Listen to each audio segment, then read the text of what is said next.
Thank you, Toby. Good evening, everyone. My name is David Port. I'm the Deputy Commissioner for Strategy and Communications at Department of Housing Preservation and Development. Thanks so much for having us here today. I am joined by a number of my colleagues, but in particular, our Assistant Commissioner for Planning and Pre-Development, Eric Wilson, and Evan Easterbrook-Stick, who is part of our pre-development and planning team, who will go through a presentation. So first, thank you to Toby and the CB2 leadership for organizing this meeting. I know there's a lot of heartfelt passion and deep feelings around, we see it here around this garden, we see it across the city, and it's something that we recognize, and it's something that we, of course, take into consideration. And so this is an opportunity for us to talk to you about, as Toby said, our RFP process generally, and our RFP proposal for the proposed project going forward on the property between Elizabeth and Mott Streets. I will pass it off to Evan, and he'll go into more detail.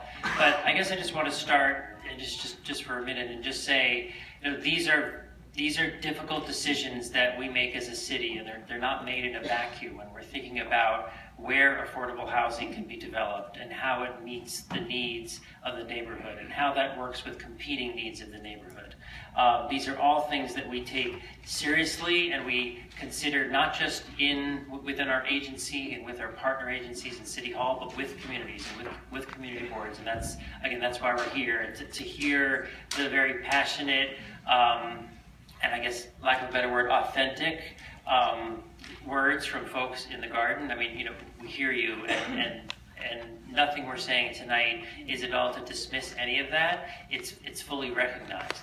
But at the end of the day, we are almost always in an environment like New York City, and in highly populated neighborhoods like this community board and these neighborhoods, faced with thinking about trade-offs between the very scarce resources that we have. We are in a dire affordable housing crisis, as I'm sure many of you know and many of you agree with. And we are, as the council member said, we are in a position where we have more seniors aging in place or wanting to age in place, and higher senior populations across the city. And more generally, affordable housing is desperately needed everywhere in the city.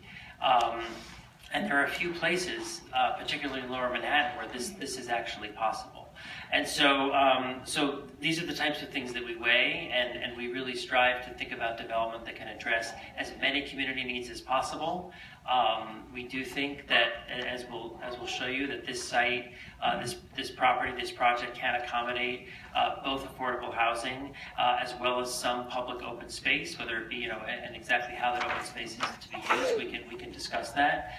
So I just wanted to say all that for the context. And again, I really appreciate you giving us the opportunity to present this, and I'll pass it over to Evan. And at the end of the presentation, if you could please save questions and comments for then the three of us are here to answer questions. So thanks so much. Thank you. For those folks standing in the back, there are still at least 20 seats. They are comfortable.